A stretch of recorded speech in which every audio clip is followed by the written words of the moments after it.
Welcome back, everybody, to the Midwest Mini Barn Show, Built on the Rock podcast, and we have an exciting guest here today.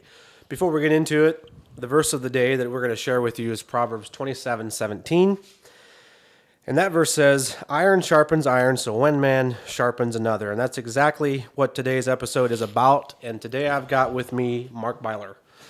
Mark, thanks for coming on here. My pleasure. Excited to have you on, and this gentleman that I have on my podcast today is an expert in barn dominium and pole barn sales, and a lot of knowledge in regarding to sales, in regarding to construction, building a business, and so forth. So I'm excited to have you on, starting something new here. So before we get into it, give me a background of how you got into the Built Rite Buildings, how you started it, and what was like the first initial days of Built Rite Buildings? Yeah, first of all, thanks for having me. Yep. And for the kind words. I mean, you know, I am your big brother, so I obviously trained you well. But my background in Built Rite Buildings, I mean, as you know, Dad started the company in 1982. Right. And so kind of grew up in the industry. And our history throughout the 80s and into the 90s when he sold to our great uncle. And then Dad started dairy farming and all that. Well, then I didn't like dairy farming, so as soon as I could, I got out on the crew. And I went to work for Built Rite Buildings and did that until about 2020 or 2004. I started my own company, did my own thing for a few years. And then in 2009, I went back to work for the company. Enos, my great uncle, who was the owner at the time, got sick and had a lung issue. And then he passed away in 2011, and that's when I took on the company. So it's been a part of my life forever, really. Nice. Yeah, I remember back when Enos, or great uncle Enos, got the health issues and how it kind of went on a downward spiral, and he had a great testimony and a great business that his sons worked for, and then Mark essentially bought the business. I remember I worked with you on those first couple of days. Right. I was on the bottom of the totem pole, cleaned up the trash as much as I could. Sometimes there was some yelling and stuff going on, but for the most part, we did okay. We got along just fine. Yeah, I don't remember any yelling, but there might have been a little bit, yeah. Anyway, I mean, yeah. It developed me into what I am today. So, Yeah, you're welcome. what was your first big break or turning point for Built Rite Buildings, or even your career or your life? My wife would say it was when I got married, but and that was a big part of it, honestly. But really, I think it was when I had my own business and realizing the challenges that come with that. My friend and I started this concrete business and did it for a few years, and I learned a lot and owned some other businesses in that time frame. And thankfully young enough to recover from that. And the time I got to Built Rite, taking that and then just learning from those mistakes, taking Built Rite and just kind of easing into the building industry, sales and project management, accounting, all that stuff, learning that kind of on the fly, but having learned enough from these other businesses to be better at it by the time I took over Built Rite Buildings. Right. So as far as the big break goes, I think it's when I bought the company the same year I got married. But in 2019, when we built this office out here, moved out of our home office, that's when things really started the upward trend. Getting out of that, it was awesome. No visibility. And we got out here on Interstate 35 and Highway 69, and just that visibility alone just created a lot of growth. Yeah, and visibility is very important, as you know, in a business today. It is. And, of course, where we are at now is also where great Uncle Enos used to own his property. So this is where Built Rite was at one point and moved to a home office, and then essentially came back out to the same location in a different office. So we're in the old Built Rite building, essentially an office, and we've expanded it a little bit and made it a little bit nicer, a little more accommodating for today's world. Trying to keep the mice out of the office was a winter battle every year. Not so much anymore with the improvements we've made. So, obviously, you do building or sell buildings. You do pole barns, barn dominiums. What's an objection that you run into when you start with customers from a project? Say you've got a customer that comes in and they have plans or they have property or no plans. What's a hurdle that your sales team helps to avoid going down the road? Well, we have a qualification process, and there's three things we look for.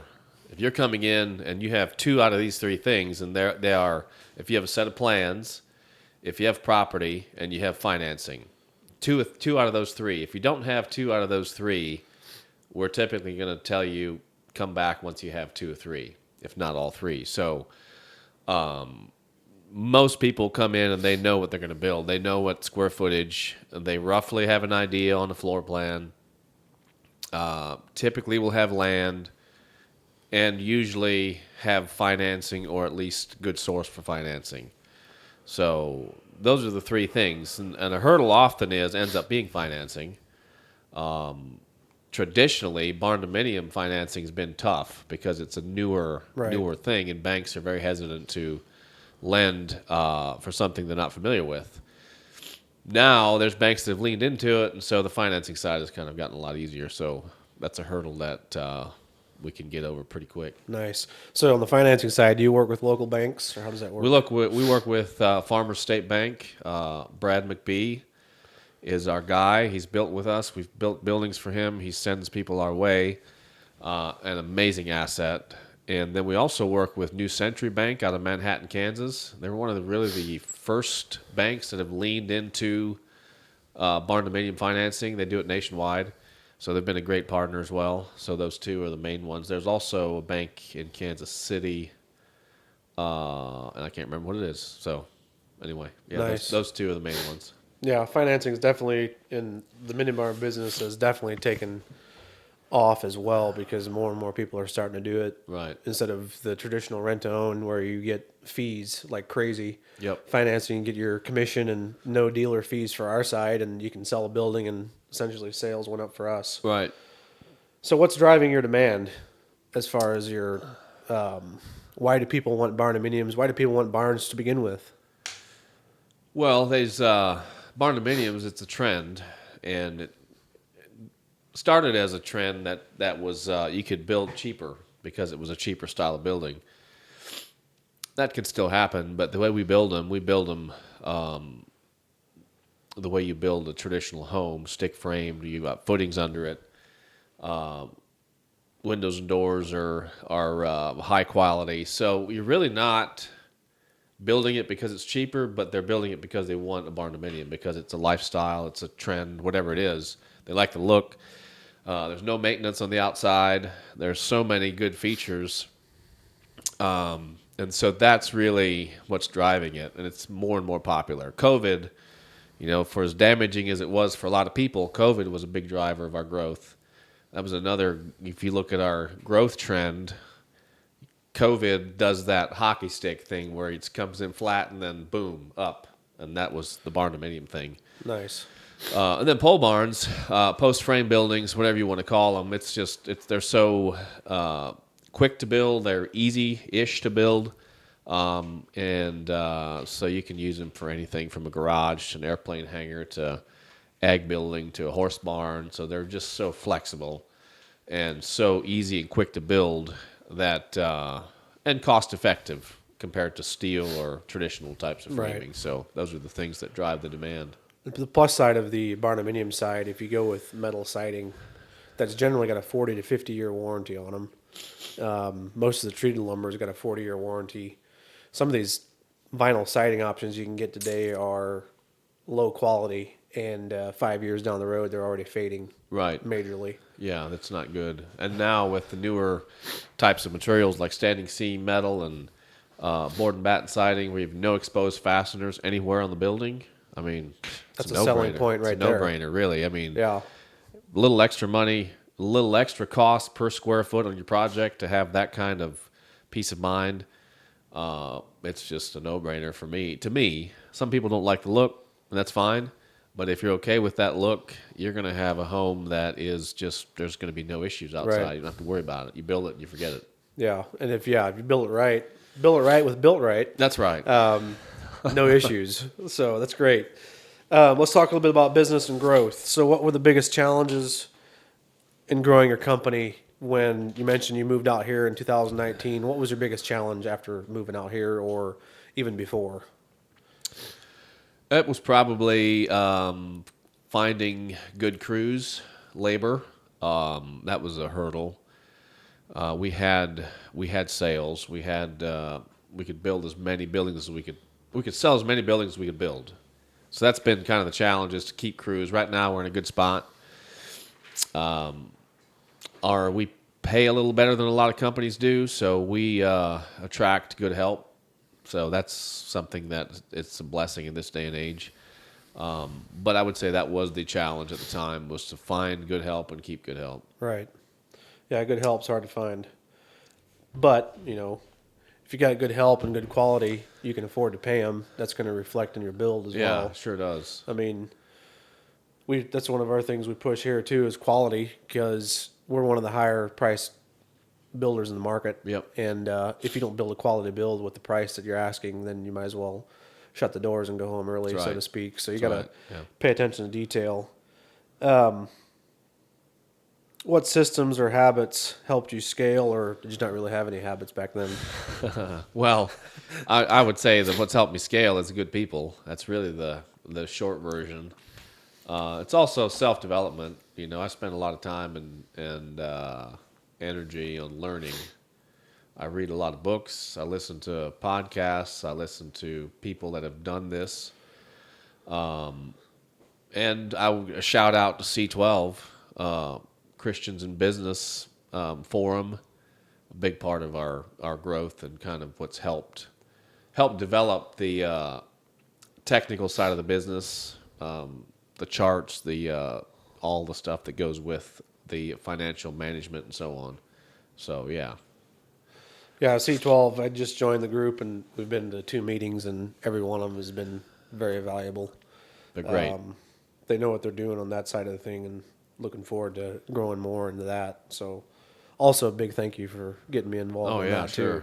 too. So, let's go into sales and customer experience. What do you think wins the job today? If a customer comes in, you bid a project, is it the price? Is it the customer experience? What is it? Expound on that a little bit. It's probably both, but we've been in this area since 1997, so that's almost 30 years, 29 years. So that carries a lot of weight because of our reputation. Enos, he built that reputation. He had a reputation for building a good building and customer service. People loved him. He was that kind of guy. So people want an experience. They want it for a good price, and they want a good product. So the challenge is to manage those, and I think we've done a good job of that. We're not the cheapest by a long shot. Neither do we want to be. Right. But if you're willing to invest a little more for long-term peace of mind, then we're the place to go, because we can do all those. We've got amazing people over there. We've got an amazing product. We don't cut corners, and the price is right for what you're getting. Nice. So, I think experience is what people want. Yeah. At the end of the day, I think they want to feel like they're appreciated, and they're willing to pay for that. Yeah. So if you have a customer that comes in and they love every part of everything, but when it comes down to putting a check on the table, they're backing off. So what's your approach then? That's a good question. It's really just educating them. Like, okay, so yes, you can go over to our competition, and it might be cheaper, but here's what we offer. Here's what they're not doing. We can tell you they're not doing this, and here's why we're doing this. We're doing it for your peace of mind. Right. We're doing it because you're investing into something. Most people that build these, this is their last home. So we're educating them on why. They want it done right, quite obviously. They want it done right. And Just educating them on why the price is what it is. Right. And usually they're going to do it. You either good. pay, typically, if you don't make that investment up front, you're going to pay for it somewhere, whether it's maintenance or issues down the road. If there's a foundation, if people take shortcuts on foundations or metal quality or the way it's framed, it's going to catch up. So do you want to just pay it up front, do it right, and not worry about it, or do you want to go cheap and deal with it down the road? Right. So Yeah, we that's just good. basically turn it around and say, look, this is for you. This is for your peace of mind, and this is for long-term benefit of you, your family, whoever's involved. Yeah. More often than not, too, what happens is that they get a quote from somebody else, and it's, say, X amount less than what your quote is, but it's not apples to apples. No, Like they never don't is. have the same options you guys do, and we Never see it here is. at the shop too. Like they'll come in and they'll say, "Well, this was this much down the road." Well, there Right. was a building that was 4 sizes differently in a totally different style. Like Yep. let's get the ball in the right court here, and then we can talk. So that's Yeah. good stuff. The sales objections, people are probably a lot more, how could you say, tight-lipped with their money like they used to be in the past. Is that kind of what you're seeing over there too? Yeah, I would say that's part of it. It's right now it's a little bit tough, but again, it comes down to educating them and Right. educating most people. And I'm the same way. If I go buy something, if it's higher, yeah, I want it, but why are you higher? And so it's turned around on them to educate me, and that's what we do. Guys are trained and they know their product, they're confident in it, and they will teach you about why we're doing what we're doing and why it Yeah. may be higher than our competition. It's good. So how do you keep, you mentioned the problem with finding crews. How do you keep your crews on time and on target with the project? It's can be a challenge, but I think it comes down to training and managing expectations, and we pay them well. You can say what you want. Experience is awesome. Culture is awesome, and it goes a long ways, but you have to pay your people. If they're losing money by working for you, it doesn't matter how good the culture is. You're going to lose your people. Yeah. Right. So we've figured out if you pay them well, not only does it motivate them to get the job done, but it motivates them to be on time and to do it right. It gives them enough incentive to, hey, if it takes a little longer to do this right, I know I'm getting paid for it. So just a combination of that, holding them accountable, but also paying them well, teaching them about how we want it done, and stuff like that. So, in growing the business into what it is now, did your faith in God have anything to do with that? Yeah, it sure did. No doubt about it. I mean, that's our culture. We grew up in that. And you can't separate the two. You can't, in my opinion, your faith and your company should be intertwined. And your faith should drive how you operate your company. And so all your principles and all your culture, values, all that stuff should go back to your faith. You can't separate the two if you're serious about it. So it's a huge part. Everything we do, family, 100%. Faith, all that stuff is a part of our business. Yeah, it's good. If you don't have a basis for your faith or your business, then you have no foundation, essentially. That's right. That's why I've kind of called this podcast the Midwest Mini Barn Show, but built on the rock, because Right. essentially it is. Right. It is now. Was there any instances in this business that whenever you were the owner that you had to fully rely on God to get you through, whether it's whatever it might be, payroll situations, paying bills, whatever? There's been some moments, trying to think of one, but there's been times when the money didn't look like it was going to reach. Hope and pray, you Right. know. We got to pay these guys. We got to keep the lights on. We got to finish these projects, and it might hurt.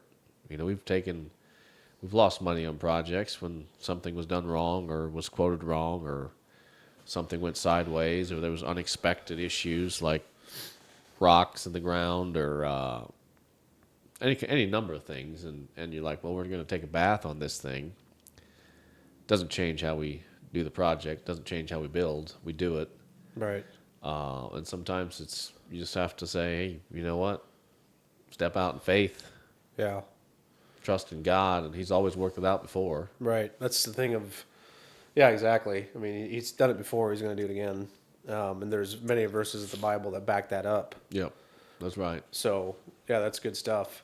In your like growing the business, like how do you pick a location out to where you're going to go target next? What comes into that decision? Well, it's highly scientific.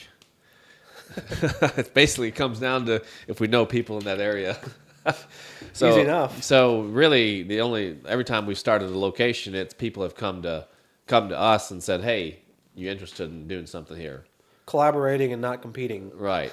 So that's what we've done is just if there's somebody there, interested in starting a location, there's crews available, and we'll look at it and go from there. That's really our process. We haven't gone beyond that.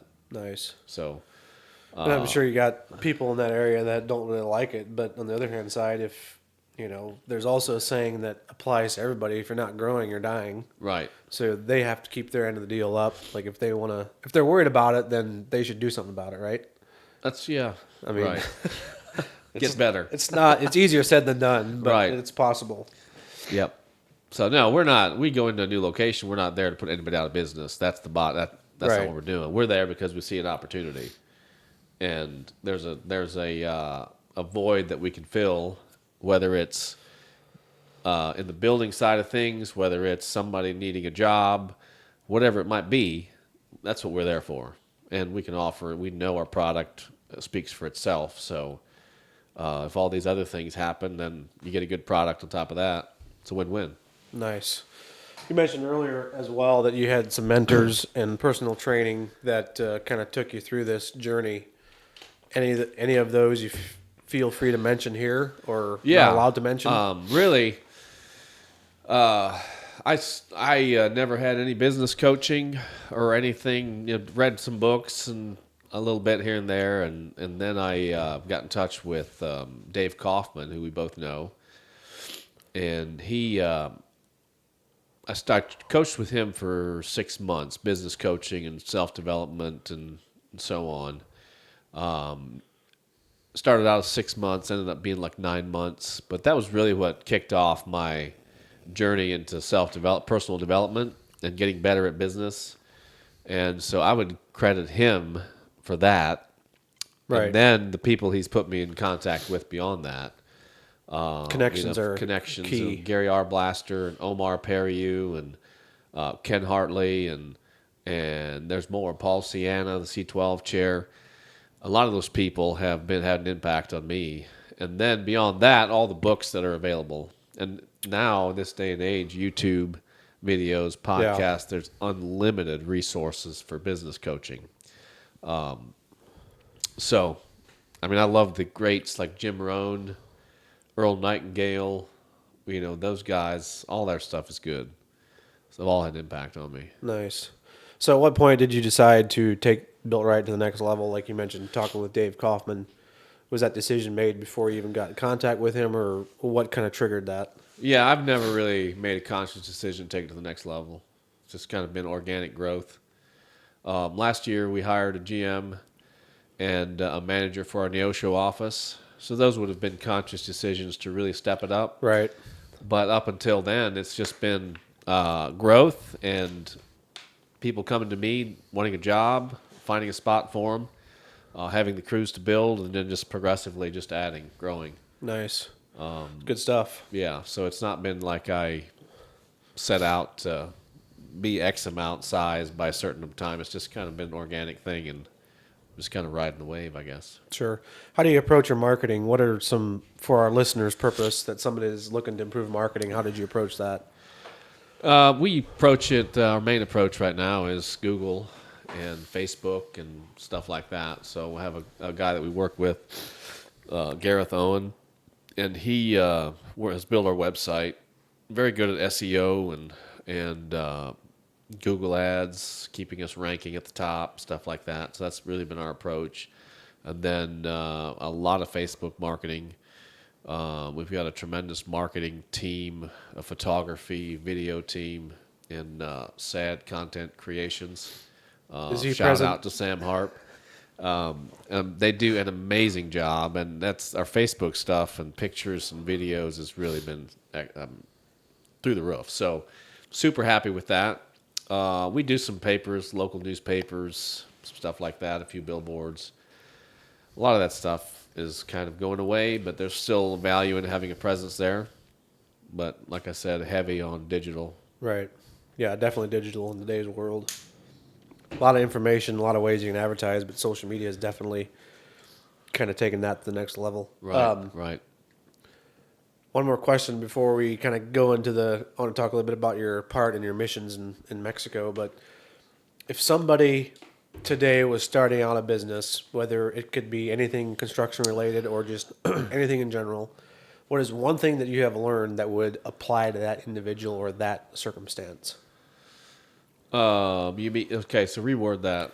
So if somebody started a business today, whether it's a restaurant, whatever, construction industry, what's one key thing that you would tell that person to do from the start? I would say looking back, and I know everybody's different, but looking back for me, what I would do different is have an accountant and bookkeeper. If it's the same person, that's fine. Having somebody who knows what they're doing, that's a game changer. Rather than you trying to handle it yourself. Rather than trying to do everything yourself. Yes, I understand money can be tight when you start out, but Right. have somebody who's helping you with your financials. Whether it's a part-time CFO, whether it's an accountant, bookkeeper that you hire, somebody that will help you keep track of your money and will have accurate data that you can work off of and use that to build your business. That's what I would say. Very good information there for sure. And then you served on the Mexico mission for how long? We lived down there for 2 years. Yeah. And what did you learn from that? Learned a lot. It was tough to be gone for 2 years. Leave a company that's growing and pretty successful. Our brother Phil ran it for those 2 years, but I learned that stuff can happen without me, and sometimes it's good to get away and get an outside perspective. Kind of, Right. You're set back from the business and able to look at it, have an overview.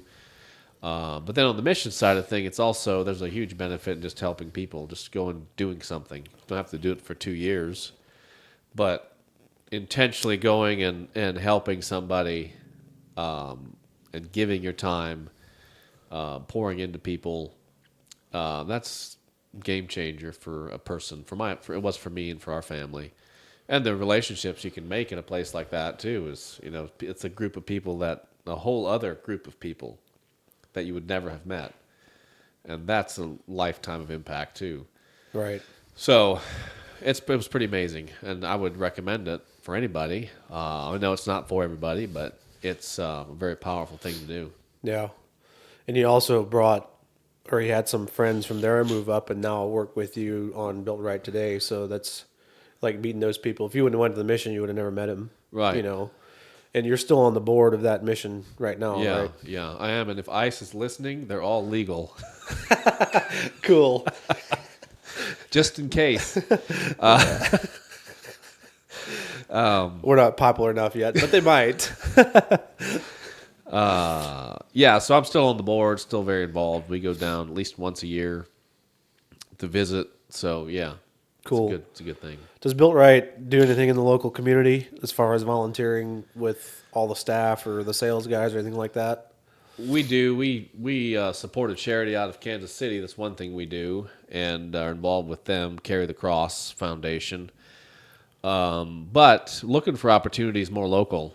So we're open to whether it's building a building for someone or replacing a roof for someone. We would love to have some closer home opportunities. So yes, open to that. Yeah, that's kind of what here at Midwest Mini Barns, you're kind of looking to do kind of the same thing. I think we could maybe get together on something like that. Yeah, I'd love But that.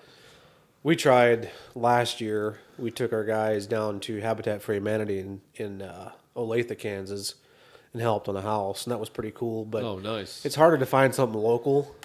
Like, of course, we have a local charity that we donate here to, the Floodgate Ministries out of Hamilton, Missouri, and we've donated a fair amount to the Carry the Cross Ministries in Kansas City. But yeah, we as well are looking for somewhere for a day or a couple days to. Surely there's somewhere local in the Cameron, Missouri area that has something that we could volunteer to do for a day. Yeah, I Surely. love it. If someone would know of something, reach Probably, out. if we would collaborate as two companies, probably 20 guys all together, and we could get something done That's right. We in a can matter have of a no big time and hit the golf course by 3 p.m. or something like that. Well, you know? there you go. Yeah, I mean, yeah. No. But Great yes, idea. we're looking, Midwest Mini Barns and or Built Rite Buildings, we're looking for somewhere that we can donate to the local community. Give us a call or shoot us a text or email or just stop by one of the offices and let us know. We'd love to hook up with somebody to help out the local sure. Cameron, Missouri area. So I think that's all I got, Mark. So thanks a lot for coming on. My pleasure. We're excited to see where this podcast grows. This is, like I said, this is the third episode, and it could fizzle out, but I don't think it's going to happen. We've got a couple of good guests coming down the road I'm excited about, and we had to get the most important guest on, and that's you. So we get that check marked off the box. Yep. Well, you're welcome. And anytime you need any more star power, just let me know. I've got more of those over there in the office, so Alrighty. feel free. Yeah, I may hit him up here after a while. So No, it's an honor. Yeah. Thank you for having me. thank you. And that concludes this episode of the Midwest Mini Barn Show, Built on the Rock podcast. So thank you and have a great day.